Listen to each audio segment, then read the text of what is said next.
এই বর্তমান যে অন্তর্বর্তী সরকার রয়েছেন ওনাদের মূল দায়িত্ব একটি অবাধ, সুষ্ঠু এবং গ্রহণযোগ্য নির্বাচন আয়োজন করা। কারো কারো কিছুটা দ্বিমত রয়েছে ইন টার্মস অফ প্রসেস। সুতরাং সংস্কার একটি চলমান প্রক্রিয়া, এটি দীর্ঘ সময় ধরে চলবে। আমরা গত 16 বছর ধরে আন্দোলন করেছি, সংগ্রাম করেছি, সেই পথযাত্রায় আমরা সঠিক ট্র্যাকে রয়েছি। তবে বলার অপেক্ষা রাখে না, এই 16 বছরের যে সংগ্রাম সেটি কিন্তু অনেক বড় একটা প্ল্যাটফর্ম থেকে করা হয়েছে। গণতন্ত্রের পক্ষের সকল রাজনৈতিক শক্তির, সকল ব্যক্তির সেখানে অনেক বড় একটি ভূমিকা ছিল।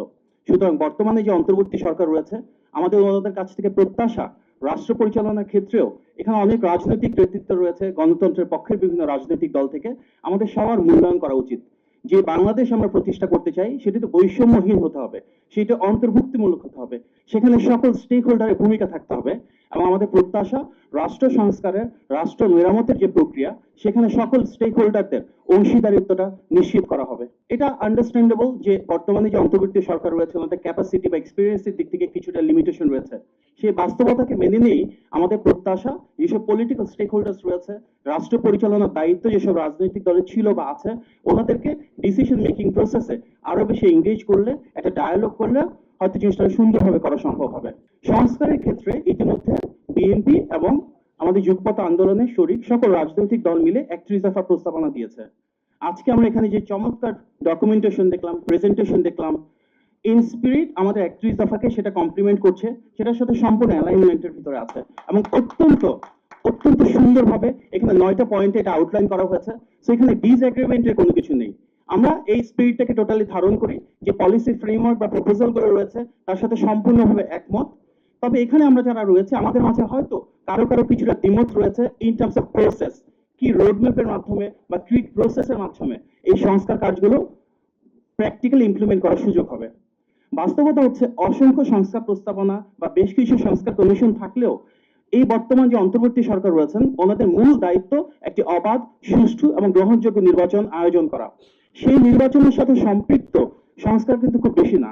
সেটা হচ্ছে নির্বাচন কমিশন, জনপ্রশাসন, আইন শৃঙ্খলা বাহিনী এবং বিচার বিভাগ। এই 4টি সংস্কার কার্যক্রম যেটি একটা অবাধ এবং সুষ্ঠু নির্বাচন আয়োজনের সাথে সম্পৃক্ত বা জড়িত, সেটি ওনাদের in the first step implement করতে হবে প্রপোজাল দেওয়ার পাশাপাশি। বাকি যে সংস্কার প্রস্তাবনাগুলো রয়েছে ওনারা সেটি প্রস্তাবনা আকারে রেখে যেতে পারেন এবং পরবর্তীতে জনগণের ম্যান্ডেট নিয়ে যখন একটি নির্বাচিত সরকার রাষ্ট্র পরিচালনার দায়িত্বে আসবেন, তারাই এটি জনগণের আকাঙ্ক্ষার প্রতিফলনের মাধ্যমে বাস্তবায়ন করবেন, সেটি আমাদের প্রত্যাশা। সুতরাং সংস্কার একটি চলমান প্রক্রিয়া, এটি দীর্ঘ সময় ধরে চলবে। এটি কোনো নিছক শেষ হওয়ার মতন বিষয় নয় যে একটা সংস্কার প্রস্তাবনা বর্তমান সরকার শুরু করলো এবং শেষ করলো অ্যান্ড ইট এন্ডস দেয়ার। যেহেতু এটা একটা কন্টিনিউয়াস প্রসেস, এই কন্টিনিউয়াস প্রসেসের ক্ষেত্রে মূল ম্যান্ডেটটা থাকা উচিত জনগণের ক্ষমতায়নের মাধ্যমে নির্বাচিত একটি সরকারের হাতে। সুতরাং আমাদের প্রত্যাশা একটি অবাধ এবং সুষ্ঠু নির্বাচনের জন্য যতটুকু সংস্কার কাজ ওনাদের প্রয়োজন করা ততটুকু ওনারা করবেন এবং বাকিটা পাবলিক ম্যান্ডেট সহ একটি নির্বাচিত সরকারের জন্য রেখে যাবেন। এবং এই সংস্কার কার্যক্রমটা অনেক বেশি ইনক্লুসিভ হতে হবে, অনেক বেশি পার্টিসিপেটরি হতে হবে। যারা জনগণের প্রতিনিধিত্ব করেন ওনাদের মতামত এখানে অত্যন্ত প্রয়োজনীয়। সংস্কারের সাথে রিলেটেড আরো একটা বড় বিষয়, সেটা হচ্ছে বর্তমান সরকারের মূল দায়িত্ব স্টেবিলিটিটাকে ধরে রাখা। স্টেবিলিটি বলতে ইকোনমিক স্টেবিলিটির দরকার, অর্থাৎ দ্রব্যমূল্য নিয়ন্ত্রণে রাখতে হবে। এখানে ল এনফোর্সমেন্টের স্টেবিলিটির প্রয়োজন, আইন শৃঙ্খলা পরিস্থিতি অনুকূলে রাখতে হবে। সুতরাং চলমান সংস্কার প্রক্রিয়ার মাঝে এই জায়গাগুলোতে কিন্তু ওনাদের অনেক বেশি নজর দেওয়া প্রয়োজন।